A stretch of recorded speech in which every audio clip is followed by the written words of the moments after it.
আসসালামু আলাইকুম।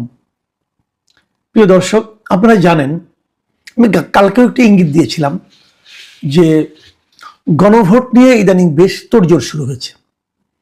সরকারের ভাবসাব দেখে মনে হচ্ছে যে গণভোটটা যদি না হয় এবং গণভোটে যদি হাঁ জয়যুক্ত না হয় তাহলে বোধহয় দেশটা একেবারে রসাতলে চলে যাবে। তারা অনেক গবেষণা করে একটা পদ্ধতি বের করেছেন, এটা না মানলে দেশ একেবারে শেষ হয়ে যাবে। হ্যাঁ, আমি মানি গণভোটটা যে জুলাই সনদের উপর হচ্ছে, মানে তারা যে জুলাই সনদটা বানিয়েছে যেটাকে পাশ করার জন্য এবং যেটাকে সমস্ত রাজনৈতিক দল যাতে মেনে চলে তার জন্য এই গণভোটটার আয়োজন করা হয়েছে। এবং যে জুলাই সনদটা বানিয়েছে তারা, এটা একেবারে যে খারাপ তা কিন্তু আমি বলছি না। এর কিছু কিছু টার্ম, কিছু কিছু বিষয় আমারও খুব পছন্দ, কিন্তু তারা যেভাবে গণভোটের প্যাকেজটা বানিয়েছে সেই প্যাকেজটা নিয়ে আমার আপত্তি। কিছু পছন্দ, কিছু অপছন্দ, কিন্তু যদি আপনি হ্যাঁ বলেন তাহলে অপছন্দ যেগুলো সেগুলো আপনাকে নিতে হবে, আর যদি আপনি না বলেন যেগুলো আপনাদের পছন্দ আছে সেগুলো বাতিল হয়ে যাবে। যাই হোক, আমি বলেছিলাম যে গণভোট নিয়ে আমি একটা ডিটেল আলোচনা করব, কিন্তু আমি দেখলাম যে ডিটেল আলোচনা করতে গেলে যে সময় লাগবে এই সময়টা আসলে একদিনে হবে না। তো আমি গণভোটের কিছু কিছু বিষয় নিয়ে কালকে আলাপ করব। আজকে আমি একটা মাত্র বিষয় নিয়ে আলোচনা করব, এটা ধারাবাহিকভাবে আসলে চলতেই থাকবে। যে একটা নিয়ে আলোচনা করবো সেটাই আপনারা বুঝবেন জিনিসটা কেমন হচ্ছে। আচ্ছা, গণভোটটা পাশ হলে কি হবে? সব রাজনৈতিক দলগুলো এটাকে মানবে। রাজনৈতিক দলগুলোর মধ্যে কি সেই মানার সদিচ্ছাটা আদৌ আছে? ধরেন গণভোট পাশ হলো, পরে পলিটিক্যাল পার্টিগুলো মানলো না, আপনি কি করবেন? মারবেন? কিভাবে মারবেন? একটা সিম্পল এক্সাম্পল দিই। এই গণভোটে সবগুলো রাজনৈতিক দল, মানে মোটামুটি এখানে কিন্তু 30টা রাজনৈতিক দল এবং জোট এখানে তারা এই মিলে, এবং তার সঙ্গে সরকারের কিছু লোক ছিল, তারা মিলে এই জুলাই সনদটা তারা পাশ করেছে। মানে জুলাই সনদটা তারা মানে আপনার বানিয়েছে যে এই এই বিষয়ে আমরা চাই। এর মধ্যে কিছু কিছু বিষয়ে কেউ কেউ নোট অফ ডিসেন্ট দিয়েছে, কেউ কেউ সবগুলো মেনেছে, কোনোটাতে আছে এরকম। এদের 22 নম্বর ধারাটা, এটা হলো সংসদে নারীদের অংশগ্রহণ কি পরিমাণ থাকবে, মানে কি পরিমাণ নারী, কি কত সংখ্যক নারী এই জাতীয় সংসদ নির্বাচনে অংশ নেবে এবং জাতীয় সংসদের আসনে কতগুলি নারী বসবেন, কতজন নারী বসবেন, এই বিষয়ে একটা আলোচনা হয়েছে। সে আলোচনাটা লম্বা সময় ধরে হয়েছে। কিন্তু প্রথমে বলা হয়েছিল মানে সংবিধান সংস্কার এবং নির্বাচনী ব্যবস্থার সংস্কার যে দুটো কমিশন হয়েছিল তাদের দিক থেকে প্রস্তাব ছিল যে সংসদের আসন সংখ্যা হবে 400। এই 400-র মধ্যে 100 আসনে নারীদেরকে মনোনয়ন দিতে হবে। ওই আসনে কোনো পার্টি কোনো পুরুষকে মনোনয়ন দিতে পারবে না 100 আসনে।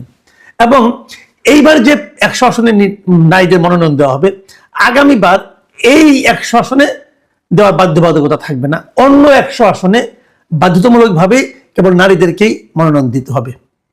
এভাবে ঘুরে ঘুরে 4টা নির্বাচনে, তাহলে 4টা নির্বাচন দিতে হয় 100 করে 400 আসনেই নারীদের মনোনয়ন দেওয়া হয়ে গেল। তাহলে এরপর থেকে নারীদের মনোনয়ন দেওয়ার আর কোনো বাধ্যবাধকতা থাকবে না। এর মাধ্যমে যেটা হবে যে নারীরা কিন্তু 100 আসনে এমপি হতে পারবে এবং তারা পূর্ণ ক্ষমতা নিয়ে এমপি হতে পারবে। আমার কাছে এই প্রস্তাবটা কিন্তু খুবই ভালো লেগেছিল, কিন্তু এই প্রস্তাবটার প্রধান বিরোধিতাকারী ছিল বিএনপি এবং জামাত। তারা এই প্রস্তাবটা চায় না, এটা ভালো হবে না। তো তারা কি করেছে, অনেক আলাপ আলোচনা, 3 দিন 4 দিন আলোচনা হয়েছে। 3 দিন আলোচনার পর এই বিএনপির সালাউদ্দিন আহমেদ সাহেব উনি একটা প্রস্তাব করেছেন। উনি কি বলেছেন যে নারীদেরকে 5% আসনে মনোনয়ন দেওয়া হবে, এটার পরে ধীরে ধীরে বাড়ানো হবে। শেষ পর্যন্ত এটাই গৃহীত হয়েছে। এখানে 30টা দল ওই জোটের মধ্যে 27টা দল ওই জোট এর সঙ্গে একমত হয়েছে, মাত্র 3টা দল এই মানে পদ্ধতির সঙ্গে একমত হয়নি। সেই 3টা দল কে? ইসলামী আন্দোলন বাংলাদেশ, বাংলাদেশ খেলাফত মজলিস এবং নেজামে ইসলাম পার্টি। এই 3টা দল ছাড়া আর আলাপে অংশ নেওয়া সকল দল এই সঙ্গে পদ্ধতির সঙ্গে একমত হয়েছে যে তারা 5% আসনে নারীদেরকে মনোনয়ন দেবে। খুব সিম্পল, কিন্তু সবাই কিন্তু একমত হয়েছে, বুঝছেন? কিন্তু জামাতও আছে, বিএনপিও আছে, তো তারা অঙ্গীকার করে এসেছে। এখন কোথায় অঙ্গীকার করেছে? জুলাই সনদে। যে জুলাই সনদ আমরা গণভোটের মাধ্যমে পাশ করানোর কথা ভাবছি, বলছি, গণভোটে দেওয়ার কথা বলছি, সরকার বলছে এটাতে হ্যাঁ ভোট দিতে হবে, পাশ করতে হবে, বিএনপিও বলছে হ্যাঁ ভোট দিতে হবে, এবং এমনকি আমাদের জামাতে ইসলামও বলছে এটাকে হ্যাঁ ভোট দিতে হবে। এবং শেষ পর্যন্ত যে সিদ্ধান্তটা হয়েছে সেই সিদ্ধান্তটা আপনি একটু পড়ে শোনাই। সিদ্ধান্তটা হয়েছে যে জুলাই সনদ 2025 স্বাক্ষরের পরবর্তী সাধারণ নির্বাচনে প্রতিটি রাজনৈতিক দল বিদ্যমান 300 সংসদীয় আসনের জন্য প্রার্থী মনোনয়নের ক্ষেত্রে ন্যূনতম 5% নারী প্রার্থীকে মনোনয়ন দেবে। মানে এইবার যে নির্বাচনটা হচ্ছে, যে ত্রয়োদশ নির্বাচনটা হচ্ছে এই আগামী ফেব্রুয়ারি মাসে হবে, সেই নির্বাচনের জন্য এটা প্রযোজ্য এবং তারা দেবে, তারা সবাই অঙ্গীকার করে আসছে। আচ্ছা, এই যে একটা অঙ্গীকার তারা করলো, 27টা দল ও জোট রাখছে কয়জন? এটাই হলো যে সবচেয়ে বড় প্রশ্ন, সবচেয়ে বড় আমি মনে করি যে বার্নিং কোশ্চেন। দেখা গেছে এই যে নির্বাচনে এবার যে হচ্ছে, একটা নির্বাচনে যে মনোনয়নগুলি মোটামুটি তো ফাইনাল হয়ে গেছে। এখন এখানে দেখা যাচ্ছে প্রত্যাহারটা হয়নি, মানে এর চেয়ে বাড়ার কোনো স্কোপ নাই। এখানে দেখা যাচ্ছে যে 51টা রাজনৈতিক দল এই নির্বাচনে অংশ নিচ্ছে। এর মধ্যে 30টা রাজনৈতিক দলের কোনো নারী প্রার্থী নাই। আর বাকি যেগুলো আছে তারা কেউই ওই যে 5% যে একটা অঙ্গীকার নামা, সেটা তারা পূরণ করতে পারে নাই। তারা 5% নারীকে প্রার্থী হিসাবে দেয় নাই। বিএনপি কি করেছে? জামাতে ইসলাম, যেটা বড় যে দুটো দল, তারা কি করেছে? তারা কি দিয়েছে? না, তারাও দেয়নি। বিএনপি তাদের 13টা আসনে প্রথমে 11 জন নারী প্রার্থী দিয়েছিলেন। তার মধ্যে খালেদা জিয়া একাই ছিলেন 3টি আসনে প্রার্থী। তো খালেদা জিয়া মারা গেছেন, মারা যাওয়ার পর ওই 3 আসনে কিন্তু পুরুষ প্রার্থী হয়ে গেছে। তাহলে এখন তাদের মানে 10টি আসনে তারা 10 জন নারীকে মনোনয়ন দিয়েছে, 10টি আসনে 10 জনকে। এবং এই 10 জন কারা আপনারা জানেন সবাই, আমি তবু নামগুলি একটু বলি। নাটোরে দিয়েছেন ফারজানা শারমিন পুতুলকে, যশোর 2 মোসাম্মদ সাবিরা সুলতানা, ঝালকাঠি 2 ইশরাত সুলতানা ইলেন ভুট্টু, শেরপুর 1 সানসিলা জেব্রিন, মানিকগঞ্জ 3 আফরোজা খান রীতা, ঢাকা 14 সঞ্জিদা ইসলাম তুলি, ফরিদপুর 2 শামা ওবায়েদ, সিলেট 2 মোসাম্মদ তাহসিনা রুশদির, ফরিদপুর 3 নায়াব ইউসুফ কামাল এবং মাদারীপুর 1 নাদিরা মিঠু। এই যে 10 জন প্রার্থী তারা দিয়েছেন, এই 10 জন যদি আপনি খুব ঠান্ডা মাথায় হিসেব করে দেখেন, সবাই এসেছে পারিবারিক কোটায়। কারো বাবা এমপি ছিল, বাপের মেয়ে, কেউ স্বামী স্ত্রী, কেউ মানে ভাইয়ের বোন, এরকম আর কি, মানে সবাই পারিবারিক কোটায়। এক কথা সানজিদা ইসলাম তুলি, উনি বিএনপিতে অতটা পুরনো ছিলেন না, ওনার ভাই আবার গুম হয়ে গেছিলেন, সেই জন্য হয়তো ওনাকে দেওয়া হয়েছে। বাদ বাকি সবাই কোনো না কোনোভাবে কোটায় এসেছেন। এই হলো বিএনপির নারী বিষয়ক মনোনয়ন। শতকরা হিসেবে দেখা, বিএনপি তো সবগুলো দেয় নাই, তাদের কিছু তারা শরিকদেরকে কিছু আসন দিয়েছে। তো ধরা যাক 272টা আসন তারা দিয়েছে বলে যে বুঝতে পারি। এই 72-এর মধ্যে 10 জন হিসাব করলে শতাংশের হারে যে দাঁড়ায় 3.6%, মানে 4% হয় না। অথচ তারা 5% দেবেন বলে কিন্তু জুলাই সনদে অঙ্গীকার করে এসেছেন। বিএনপি কিভাবে ব্যাখ্যা করবে? মানে জুলাই সনদের প্রতি তাদের অঙ্গীকারটা, যেটা তারা নিজেরা অঙ্গীকার করেছে, সেটাই তারা পালন করছে না। তো যদি জুলাই সনদ পাস হয় তখন কি হবে? আচ্ছা ঠিক আছে, আওয়ামী লীগ আলাপ বাদ দেন, আমরা একটু জামাতে ইসলামের কথা বলি।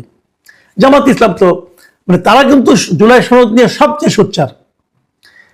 যেগুলো রাজনৈতিক দল আছে তার মধ্যে সবচেয়ে সোচ্চার হলো জামাতে ইসলাম। জুলাই সনদ পাস করতেই হবে, এভাবেই পাস করতে হবে, অব্যক্তিগতভাবে পাস।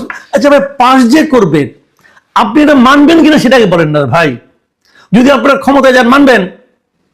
আজকে যদি আপনার গণভোটে হা জয়যুক্ত হয়, তাহলে তো এটা মানতে হবে সবাইকে। মানবেন নাকি আপনারা? মানবেন না। উদাহরণ দিই, কয়েকদিন আগে তো আপনারাই অঙ্গীকার করে আসছেন যে আপনার 5% আসনে দিবেন। জামাতে ইসলামী একটা আসনে কোনো নারীকে মনোনয়ন দেয় নাই, একটা আসনেও না।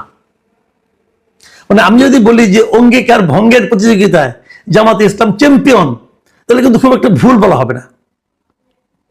তারা একটা আসনেও দিল না। আচ্ছা, জামাতের কি নারী নেত্রী নেই? তাও কিন্তু না। জামাতের যে কেন্দ্রীয় মজলিসে শুরা আছে, এবার সেখানে 91 জন নারী নির্বাচিত হয়েছেন। তাদের কেন্দ্রীয় মজলিসে শুরার মধ্যে নারী সদস্য আছেন 91 জন। তো সেটাও কি আপনাদের জন্য তাদের মাঝখান থেকে কোন একজনকে দিতে পারলেন না? তার মানে এই যে এই সমস্ত বড় বড় কথা, এগুলো আসলে বাদ কি বাদ। এগুলো নিয়ে তারা আসলে কেউ সিরিয়াস না। জাস্ট মানে নিজে কয়েকদিন আগে যেটা অঙ্গীকার করে এসেছেন, যেটাকে গণভোটে পাশ করানোর জন্য সবাই উঠে পড়ে লেগেছেন, যে জিনিসটা আপনি পাশ করাবেন সেটা তো আপনি নিজেই মানেন না। এটা পাশ করেন, এটা পাশের পক্ষে, এটা গণভোটে হা ভোট দেওয়ার জন্য, হা ভোট দেওয়ার জন্য মানুষকে উদ্বুদ্ধ করার ক্ষেত্রে আপনার তো কোনো নৈতিক অবস্থানই নাই। ভোটাররা জিজ্ঞাসা করে আপনারা যে হা ভোট দিতে বলছেন, আপনারা তো নিজেই তো না করছেন, আপনারা নিজেরাই যেটা অমান্য করছেন। এখন হয়তো ওনারা বলবেন যে না, আমাদের বাস্তব ভিত্তিটা এরকম না, দেশে আমাদের আর্থসামাজিক অবস্থা এখন এরকম নাই যে নারীদেরকে মনোনয়ন দিতে হতে পারে। তাহলে আপনারা হা বলেন কেন? হা বলেন কেন? এখন এই দল, এরা এই দলগুলিতে ক্ষমতা আসবে, আপনি যখন ক্ষমতার কথা ভাববেন, এই জামাত অথবা বিএনপির বাইরে তার দল নেই ক্ষমতার জন্য, তারা এসে কি করবে? যখন তারা ক্ষমতায় নেই, যখন এই নারী ইস্যুটা নির্বাচনের মধ্যে একটা ইস্যু হতে পারে,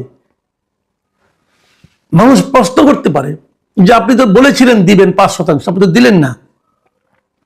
যখন এই প্রশ্নগুলো ভালো জবাব তাদের কাছে নেই, তখনই তারা এই ধরনের অঙ্গীকার ভঙ্গে বিন্দুমাত্র দ্বিধা করে না।